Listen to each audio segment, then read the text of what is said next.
Hello বন্ধুরা, কেমন আছো সবাই? এটা ছিল হোলির পরের দিনের ব্লগ। আর আমাদের হোলির দিন আস্তে আস্তে বিকেল হয়ে গেছিলো, তাই বাচ্চারা ওর দিদিমাদের সঙ্গে রং খেলতে পারেনি। যাই হোক, এটা হলো আমাদের গ্রামের একটা ছোট্ট মেলা, এখন বেশ বড় করেই হয়।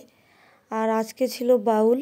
আমি দেখো রেডি হয়ে এই যে বোনকে নিয়ে বেরিয়ে পড়লাম পাশের বাড়ি বান্ধবীকে আনতে। আমরা মেলায় চলে এসেছি, দেখি আমার বান্ধবী এখনও রেডিও হয়নি। যাই হোক, এসেছিল আমার ননদের বর। আর এই যে বাচ্চারা দেখো ঘুরে ঘুরে মেলা দেখছে, ওদেরকে যার যার মতো টাকা দিয়ে দেওয়া হয়েছে।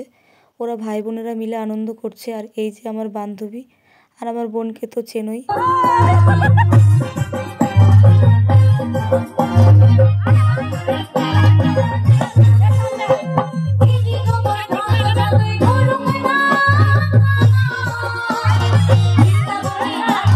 এটা হলো আমার বড় মামার বড় মেয়ে, আর আমরা বোনেরা মিলে সবাই এক জায়গায় বসেছি।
প্রচুর আনন্দ করেছি, প্রচুর নাচ গান সব কিছুই করেছি।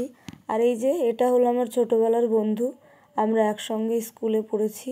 বন্ধুর পিছনে নাচ করছিল আমার ভাই, আর তার পাশে ছিল একটা দাদা। আর এই সময়টা ছিল রাত 1টা বা 1:30, দেখো তবু নাচ থামছে না। এবার আমাদের বাচ্চা কাচ্চা গুছিয়ে আমরা যাব বাড়ির দিকে। আর কতটা পরিমাণে আনন্দ করেছি আমার গলার অবস্থাটা দেখেই বুঝতে পারছো। আর এই যে মোটু, এটা হলো দিদির মেয়ে। সবাইকে জানাই শুভরাত্রি, সবাই ভালো থেকো। আর পরের ব্লগের জন্য অপেক্ষা করো। টাটা বন্ধুরা।